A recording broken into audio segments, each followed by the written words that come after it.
O maior erro que quase destruiu a minha vida. E eu preciso começar esse vídeo falando que e deixando bem claro que esse vídeo ele não é um ataque nem ao meu pai e nem à minha mãe, né? Eu preciso deixar claro que o meu pai é o amor da minha vida. Eu me dou super bem com meu pai. O meu pai, para mim, ele é uma referência, é uma admiração que eu tenho. É um dos homens mais incríveis que eu conheço na face da terra em relação a princípio, honestidade, trabalhador. Foi ele que me ensinou 50% de tudo que eu sei hoje. Então, eu tenho uma gratidão enorme por ele. E hoje, o meu relacionamento com meu pai é incrível, sabe? Então eu preciso deixar claro que isso aqui não é um ataque ao meu pai e também deixar claro que isso aqui não é um ataque à minha mãe. É somente eu estou descrevendo o que aconteceu na minha vida, mas eu não estou culpando eles e não estou julgando eles. Até porque tanto meu pai como minha mãe são amores da minha vida, eu me dou super bem com eles hoje e tá tudo certo, tá bom? Mas antes de eu falar o maior erro que quase destruiu a minha vida, eu preciso falar da infância que eu tive e das consequências dessa infância, tá? Ali na infância eu passei o principal e o primeiro foi ausência de paternidade. E eu acredito que isso é um dos grandes problemas da população mundial, das nações, das cidades, e das famílias e dos homens de hoje em dia que estão sem identidade, dos homens de hoje em dia que estão indo para o caminho das drogas, dos homens de hoje em dia que estão, enfim, da sociedade tá do jeito que tá, o principal fato é a ausência de paternidade dentro das famílias, dentro da casa e a ausência de paternidade na criação dos filhos, tá? E eu tive essa ausência paternidade quando eu nasci, certo? Além da ausência paterna, eu tive dificuldade financeira, né? Porque eu morei com a minha mãe, com os meus avós, nunca me faltou nada. Mas eu também nunca tive de tudo, sabe? E quando meu avô e minha avó eles vieram morar para Brusque, ficou eu e minha mãe morando em Campo Mourão, eu e minha mãe a gente passou dificuldade financeira. Só que minha mãe é um exemplo para mim também, batalhadora, batalhou, nunca me deixou faltar nada, sabe? E o que que aconteceu? Minha mãe ela precisava trabalhar, certo? Muitas dessas vezes eu acabei ficando sozinho, uma criança de 6, 7 anos de idade ficando sozinho. Faltou uma proteção emocional, sabe? E faltou uma direção masculina, entende? E quando existe um vazio dentro de uma criança, esse vazio ele não fica parado, certo? Ele começa a produzir consequências. E durante a minha infância, eu sofri um abuso sexual, não um, mas diversos abusos sexuais durante a minha infância, e isso trouxeram consequências drásticas para minha vida e principalmente para a vida de uma criança, entende? Aquele abuso, aqueles abusos que eu sofri, eles causaram uma cratera, um buraco dentro de mim. E era uma dor que eu, como criança, eu, Derek, como criança, eu não entendia. E eu nem sabia explicar, eu não sabia como curar aquilo, entende? E aí eu me tornei uma criança extremamente precoce. Com 10 anos de idade, né? Ninguém conseguia me controlar, nem minha mãe, nem minha avó, nem meu avô, ninguém conseguia me controlar, a não ser o meu pai. E de tanto eu aprontar aqui em Santa Catarina, eu fui expulso do Colégio Nora Miranda com 10 anos de idade. Minha mãe me mandou embora para Bahia para morar com meu pai pela primeira vez. Quando eu cheguei para morar com meu pai, como eu tinha esse buraco dentro de mim emocional, eu aprontava muito, meu pai começou a me bater. Ou seja, tinha essa consequência, tinha esse buraco emocional, daí com 10 anos de idade eu comecei a apanhar muito do meu pai, porque eu aprontava muito também. Então, eu comecei a me tornar uma criança agressiva, eu briguei na escola, eu fui expulso de diversos colégios, tanto em Brusque, Santa Catarina, como na Bahia, sabe? E hoje eu entendo que aquilo não era força, mas na verdade era uma criança pedindo ajuda, entende? E um ponto muito forte que eu quero falar hoje, quando você vê uma pessoa que ela quer chamar muita atenção, seja homem, seja mulher, seja adulto ou seja uma criança, pode ter certeza que ela tem um vazio dentro dela, porque tudo aquilo que é demais pro lado de fora, na verdade está tentando esconder uma fragilidade interna, uma criança ferida interna. E era assim que eu era quando na minha adolescência, eu queria chamar muita atenção, sabe? Eu queria ser visto, sabe? Eu queria me sentir importante. Eu queria pegar todas as meninas do colégio, por quê? Porque eu queria me sentir que eu era homem, eu queria sentir que eu era masculino, sabe? Eu precisava da validação externa que não existia dentro de mim, sabe? E muitas das vezes aquilo que parece excesso de confiança, né, é apenas uma insegurança escondida dentro de uma criança ferida, entende? E muitos homens hoje em dia precisam provar que são machão, né? Mas na verdade eles estão tentando esconder uma criança ferida que tem dentro deles. E eu machuquei muitas pessoas durante esse período, sabe? Por causa da ferida que eu tinha, eu machuquei muita gente. Eu menti muito, eu traí, eu fiz mulheres sofrerem. Hoje eu reconheço que existiam mulheres que me amaram de verdade e eu simplesmente fiz um regaço na vida dessas pessoas. Mas eu não sabia amar porque na verdade, eu estava quebrado por dentro. Não tem como alguém que está quebrado por dentro conseguir amar alguém de verdade, sabe? E agora que entra o maior erro da minha vida. O maior erro da minha vida foi eu tentar preencher o vazio que tinha aqui dentro com coisas externas, que foi droga, bebida, festas, mulheres e prazeres momentâneos, tá? Eu acreditava que aquilo ali, aquele mundo novo que eu estava descobrindo, ia preencher aquela dor que eu tinha. Mas na verdade, cada vez mais foi aumentando o buraco e trouxe diversas consequências. Então, por exemplo, eu perdi muito tempo, eu perdi relacionamento, eu fiz a minha família sofrer muito, eu quase perdi minha própria vida nessas loucuras, nesses final de semana.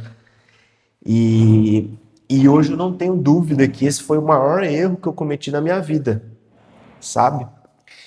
E se eu puder compartilhar um pouco, né? Agora que eu tô transformando essa dor que eu passei, porque, cara, eu já sofri muito na minha vida e hoje eu vejo, é como se eu tivesse, desde a minha adolescência, da minha infância, eu vim, sofrendo, sofrendo, sofrendo, sofrendo, sofrendo, sofrendo. E a sensação que eu tenho dentro do meu coração, depois de passar por tudo isso, é como se eu cheguei num estágio agora que é como se a paz chegou, sabe? É como se um vento fresco e suave, depois de eu vir da minha infância sofrendo, sofrendo, sofrendo, passando dificuldade, só quebrando a cara. Eu sinto como se chegou o momento de que minha vida tá só, sabe, as coisas estão fluindo naturalmente, tá? E hoje que eu tenho dois filhos, eu entendo a importância de ser um pai presente, sabe? Eu não estou dizendo para que você precisa morar com seus filhos, né? Talvez isso não seja mais possível, mas você pode ser um pai presente mesmo não morando com seus filhos, sabe? Isso é possível. E a minha transformação, né? Hoje eu entendo porque eu sou pai, sabe? Os meus 2 filhos, eles mudaram a minha vida. E, e todos os dias eu procuro ser pro Beni, ser pro Arthur, aquilo que eu precisava ter quando eu era criança. E, cara, hoje eu e meus filhos, nós somos parceiraços, somos amigaço. Eu sou um paizão de amor para eles, entende? Então, para finalizar, deu 10 minutinhos de vídeo. Para finalizar esse vídeo, se você está tentando preencher um vazio interno com droga, bebida, sexo, dinheiro ou validação das pessoas, nada disso funciona, sabe? Uma ferida da alma, ela só pode ser curada por uma única coisa. E eu demorei muito tempo para descobrir isso. A ferida de alma, existe um vazio dentro de mim que era do tamanho de Deus. E quando eu descobri que esse vazio que existe dentro de mim só poderia ser preenchido por Jesus, eu descobri a minha cura. Hoje Jesus, ele habita dentro de mim, eu sou uma nova criatura, eu não preciso mais buscar satisfazer ou preencher essa dor em outro lugar. Porque Jesus que veio habitar dentro de mim, ele praticamente preencheu todas as dores, preencheu totalmente esse lugar vazio, que antes era vazio, que antes era trevas, Jesus preencheu com amor. E para finalizar esse vídeo, hoje é o segundo dia, o segundo vídeo que eu estou gravando, hoje é o dia 2 de junho, e eu quero falar rapidamente do capítulo 2 de João, que João e os seus discípulos foram convidados para um casamento, certo? Naquele casamento, a mãe de Jesus estava, certo? A mãe de Jesus foi quem avisou para Jesus que o vinho tinha acabado. Se a gente for analisar aqui, o vinho, ele significa a alegria em uma festa. O vinho significa a alegria em um casamento, né? E se eu for trazer para minha vida, chegou um momento da minha vida em que o vinho acabou, em que não teve mais graça. As festas não tinham mais graça eu ir, droga não tinha mais graça eu usar, sabe? Nada mais preenchia, sabe? E quando Jesus faz a transformação, quando acaba o vinho e Jesus vem e faz a transformação da água para o vinho, chegou na minha vida um tempo em que tudo acabou, o vinho acabou, as festas acabaram, as drogas, nada mais fazia sentido. E Jesus faz um milagre, ele traz a água da vida, né? E ele transforma isso em um novo vinho, né? Então eu aplico isso na minha vida. Mas se a gente for analisar outro ponto aqui,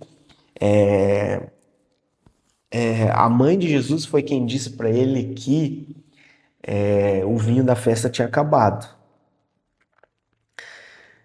Então a gente observa que a mulher, ela é responsável por identificar quando, seja em uma festa, seja em um relacionamento, a alegria está acabando, né? E aí eu te pergunto, você tem sido essa mulher que identifica quando a alegria está acabando, ou quando algo em um relacionamento, ou em uma festa, ou dentro da família, algo não está indo bem? Você tem sido essa mulher que está sempre em alerta, sempre observando para corrigir, para puxar as pessoas para o caminho de volta, sabe? Eu acho interessante isso aqui, se a gente vai aplicar na nossa vida. Mesmo Jesus dizendo para ela que não é preciso que a senhora me diga o que eu devo fazer, ela insistiu e foi até os empregados e falou assim, ó, façam o que ele mandar, né? E ali perto estavam 6 potes de pedra, né? Cada pote de pedra cabia entre 80 e 120 litros de água, né? E eles usavam a água que continham nesses potes para cerimônia de purificação. Se a gente for ver para um contexto da época, analisando de forma geral, esse milagre de transformar água em vinho é como se a água representasse a religiosidade da época, sabe? Então, Jesus, quando transforma essa água religiosa em vinho, o vinho que ele transformou significa a nova aliança que ele estava vindo para fazer com o povo, sabe? Significa o sangue dele que seria derramado para perdão dos nossos pecados. Então, ele faz esse milagre simbolicamente também mostrando que essa água de cerimônia, de religiosa, ela não tem mais utilidade. Agora eu tô vindo para trazer uma nova aliança, que é o meu sangue derramado para perdão dos seus pecados, para perdão dos nossos pecados, sabe? É muito legal isso. E Jesus disse aos empregados: encham de água esses potes, e eles encheram até a boca, sabe? Antes de acontecer o milagre, os empregados tiveram que encher os potes, sabe? E o tempo que o milagre demora para acontecer na minha e na sua vida é de acordo com o tempo que eu e você vamos levar para encher esses potes. Então, como que está sendo a sua vida com Deus? Como que você está lendo a Bíblia? Como que você está buscando crescer e evoluir como pessoa? Como que está sendo o seu estudo de livros que você está lendo? Como que está sendo o processo que você está levando para encher de água esses potes? Entende? O tempo que você levar para encher esses potes, que é o tempo que você utiliza para ler o livro, ler a Bíblia, estudar, fazer academia, é o tempo que vai levar para você receber um milagre na sua vida. Eu levei em torno de 10 anos. Eu levei muito tempo. Eu poderia. É isso que eu estou vivendo hoje, eu poderia ter vivido muito antes, mas acontece que eu demorei muito tempo, sabe? E continuando, para a gente finalizar. Em seguida, Jesus mandou: agora tirem a água que tem nestes potes e levem para o dirigente da festa. Quando o dirigente provou a água, tinha virado vinho. Ele não sabia de onde tinha vindo aquele vinho, mas os empregados sabiam, sabe? E aí o dirigente da festa pegou e falou assim, chamou o noivo e falou assim, geralmente nas festas de casamento eles servem primeiro o vinho bom e depois que as pessoas já tomaram bastante do vinho bom, eles servem um vinho ruim no final, mas você guardou até agora o melhor vinho. E para a gente finalizar esse segundo vídeo, né, da saga de 365 vídeos, o melhor está no final. Com Jesus, o melhor sempre está por vir. Então, da mesma forma que na minha vida, eu passei um processo desde quando eu nasci, na minha infância, adolescência, tal, o melhor está por vir, sabe? E eu me alegro em saber que o melhor está por vir. O melhor, esse milagre que eu estou vivendo na minha vida, essa cura interna, essa identidade que eu tenho, essa paz que excede todo entendimento, é só o começo. E eu me alegro em saber que o melhor ainda está por vir. Então, se você ficou até o final desse vídeo, obrigado.